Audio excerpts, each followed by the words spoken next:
When it comes to your facial hairstyles, there's one small part of it that some people treat as an afterthought that I think is, well, critically important, and that is the mustache.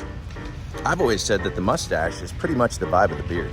Some guys wear them really thin and outlined for more of a distinguished look, and some guys wear them big and bushy so you can look more like a biker or a cowboy. Some guys don't wear mustache at all, and that type of beard has a completely different vibe. And not everybody has the confidence to rock a solo mustache. A full mustache presents problems of its own.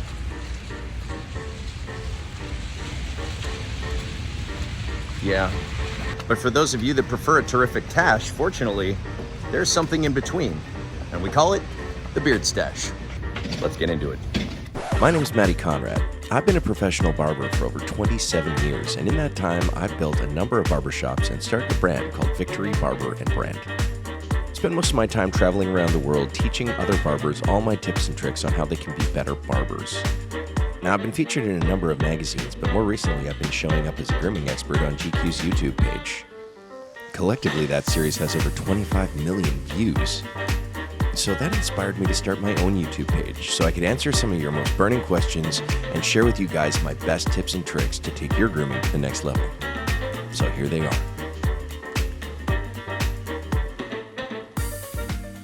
Hi guys, welcome back to my channel. I'm Matty Conrad. After my last video that was almost entirely focused on the mustache, I got hundreds of messages from guys that were just not feeling confident enough to go full stash.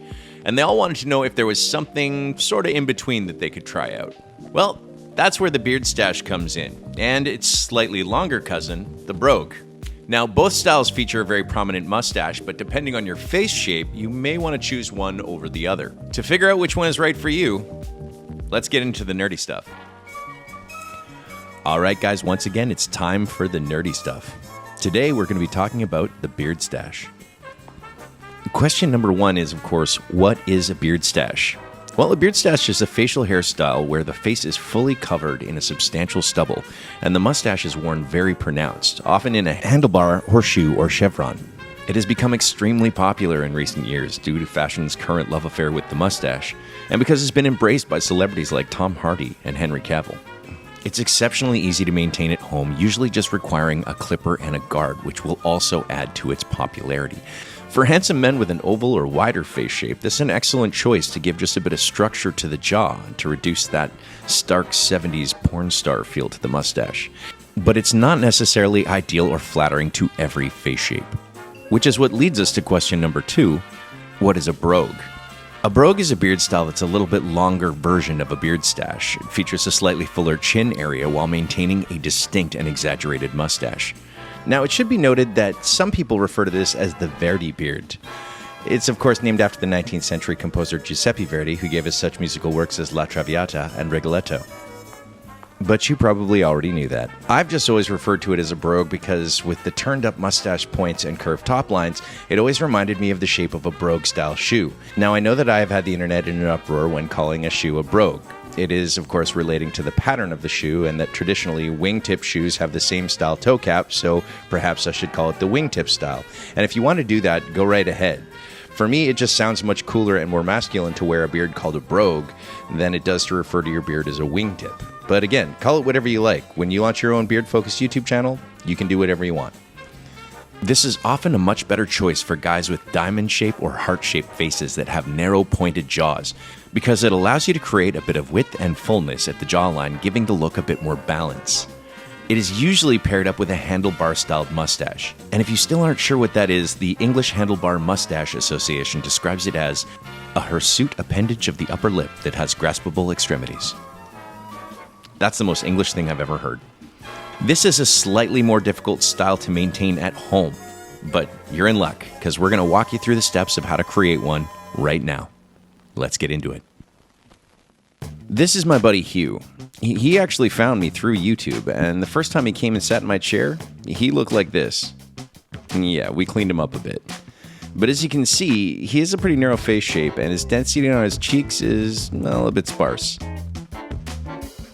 However, his mustache is amazing, so he's a perfect candidate for a brogue style. Let's get started. Step 1. Resetting the beard. Prep is always one of the most important parts for me, so I'm going to start by wrapping a hot towel around his face for about 60 seconds. This step is always about getting heat and moisture into the hair to help it relax into its natural state, removing any kinks that develop from things like sleeping on it, face masks, helmets, well, even wind. I have no idea what's going on over here. And this is kind of boring to watch, so while this is sitting, let's talk about the tools I'm going to use today, because I'm actually pretty excited about them. These are actually the first prototype for a tool set I am designing myself. My goal is to make barber quality tools that are accessible and affordable for all my bearded friends at home. I can't tell you too much just yet, but if you guys want to help me out with the design process, please just click the link in the descriptions below and fill out the survey. I would really appreciate your help. But today, we're going to put these bad boys to the test. Now it's about 60 seconds, so let's take that towel off. And I'm just going to go through this with a pick to detangle it.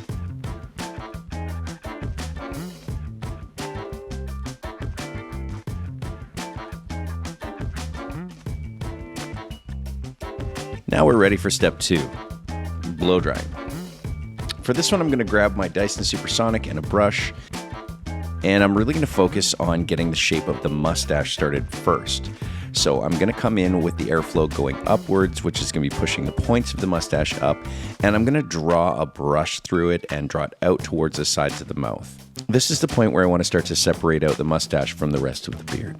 Once that's done, I'm going to use the blow dryer just to smooth out all of the hair down the front, using my brush with the airflow pointed downwards, just to get all the flyaways.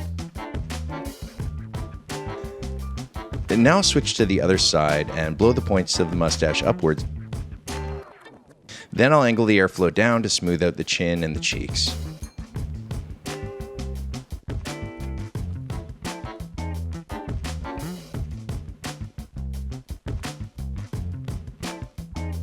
Step 3, roughing in the shape. Now that we have the beard sitting a bit more uniform, I'm going to start by blending in the cheek area. It's time to test out the shaper. I'm going to start with a number 2 guard with the lever open. And I'm going to start from the mid-cheek area and work upwards towards the sideburn. Then once that's uniform, I'm going to turn the shaper over and work downwards towards the chin, pulling away slightly so that I can blend downwards. Once that's finished, I'm going to switch to my number 1 guard and repeat the process slightly higher up on the cheek until it blends into his haircut. The lighting's not really great over here. You'll probably see this better on the other side. So let me repeat the process on the other side, starting with the number 2 guard.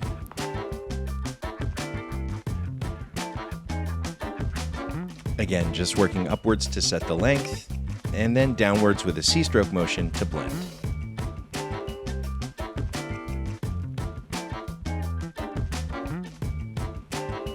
Once that's done, I'll transition to the number 1 guard and blend it into his haircut.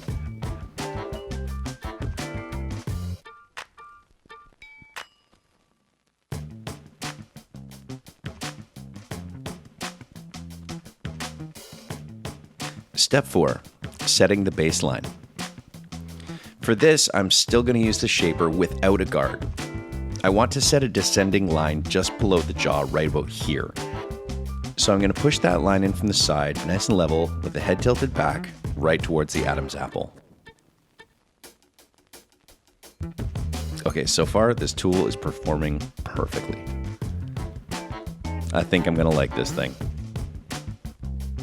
I'm going to really take my time here and make sure the shelf is nice and clean with no little extra hairs hanging down. Then I'm going to match it up on the other side, making sure it's balanced on both sides.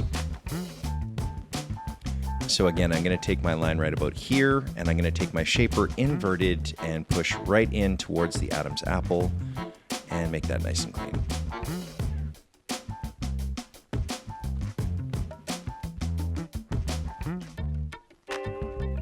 You can see here from the front, there's a very soft point in the center.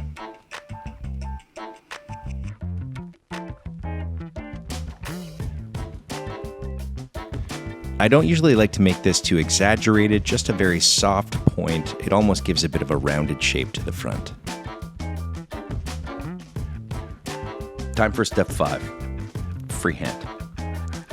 So again, I'm going to use the shaper for this. Since the sides are already cleaned up with the clippers, the only area we need to do freehand is on the front face of the beard. I'm going to float straight down the front of the beard to clean it up. You can see a lot of the shrapnel coming off here as I carve this shape down. I want to make sure this stays relatively vertical. I don't want to cave this backwards, so don't get too aggressive in this area.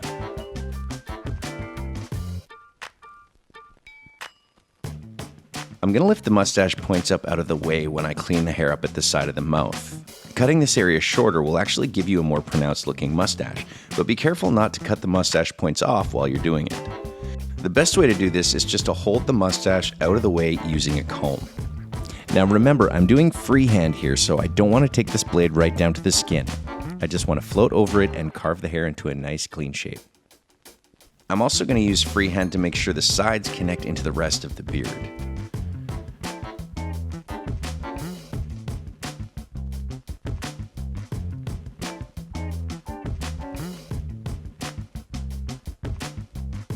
I'm going to hold the mustache up out of the way to make sure that I don't accidentally cut the points off while I'm doing this. Once the freehand is done, you may notice that it has a kind of a blocky, angular look to it, and that might look really good with a wider face shape, but with a narrow face shape, we want those angles to be a little bit on the softer side. So I'm just going to take my shaper and I'm going to go through those corners and just break them down a little bit to soften it and give it a slightly rounder feel.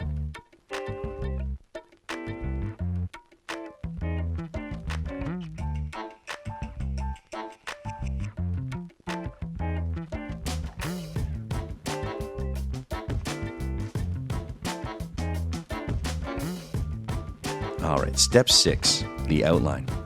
Now for this step, I'm going to use the outliner. This tool has a much finer blade that is designed for creating super sharp lines without irritating the skin, so let's give it a try. I'm going to start behind the jaw at the back line, making it nice and clean. Now I don't have to press very hard here, and this is really about being delicate with the machine. It should be able to create a really nice crisp looking line without putting too much pressure on the skin. That looks pretty good. Then I'm going to refine the baseline, and I'll use it to shave the neck hair down, preparing it for the shaver. This is something I've mentioned a couple of times, but if you are going to use a foil shaver, you need to make sure you take the hair all the way down to as short as you can take it using a trimmer first. Otherwise, the hairs will grab and pull and tug, and they may not even feed into the machine at all. So if you want to get a nice clean shave from your shaver, make sure you use a trimmer over your neck area first.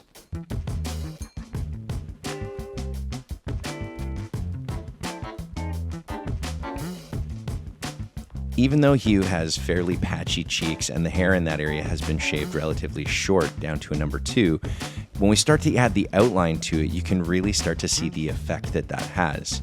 It creates a little bit of a contour for the rest of the shape.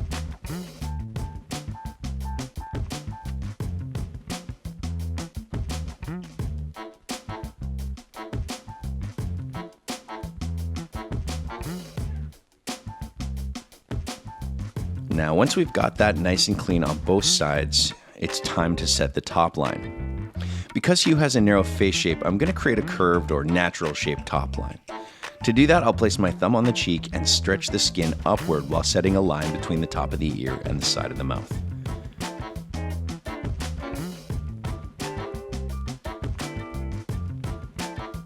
Now when I release the cheek, it has a nice, soft, natural curve, and I can clean up the hair on the upper cheek. All right, now I'm going to do that on the opposite side. Just apply some tension to the cheek and use the outliner to set a nice clean line.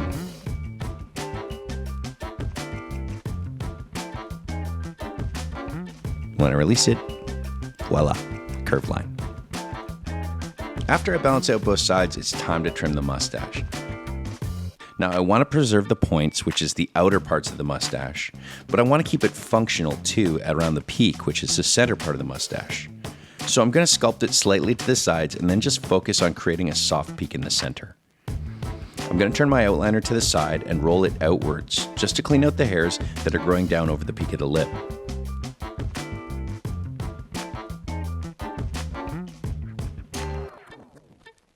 And then I'll use it to polish up the bottom of the stache just slightly, making sure to keep the points nice and long. Turning the outliner on its side and rolling outwards allows me to preserve as much length towards the outsides of the mustache as possible.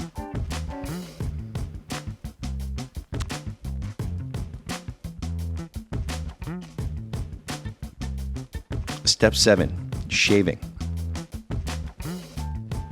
This is a part where I take a foil shaver and run it over everything that is outside of the beard's outline. This really helps create a higher contrast and makes the beard pop.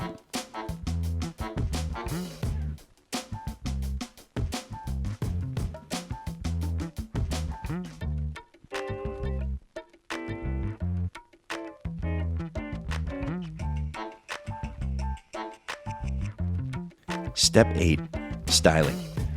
As usual, I'm going to finish the brogue with Victory Barber & Brand's Super Dry. It's a matte finish paste that is amazing for shaping beards, great for killing flyaways, and is one of my favorites for creating mustaches that have a more enhanced natural finish.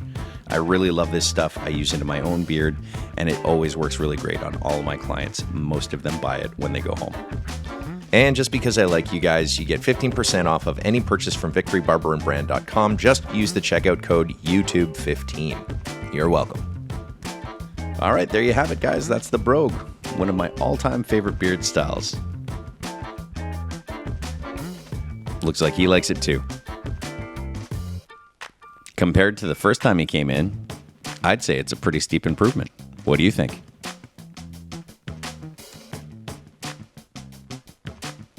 All right, guys, there it is, the brogue style, which as you can see is a slightly more exaggerated beard stache. Now, for those of you that still don't feel like we've done a good enough demonstration for you to be able to recreate this style at home, here's what you can do. You can smash that subscribe button, leave your comment that you want to see me do it to myself, and once again, if we get enough comments on that, I will give you a DIY version of the brogue style on myself. Just gonna need to let my mustache grow out a little bit longer. My girlfriend will be thrilled. Now remember to click the link in the comments below and help me out with your feedback about what you need from an ideal beard trimmer or a beard trimming set. I wanna make sure I make the best possible product for you guys. And as always, you can leave your questions and your ideas for future videos in the comments below, because next time, I just might be answering your question. Until then, good luck and good grooming.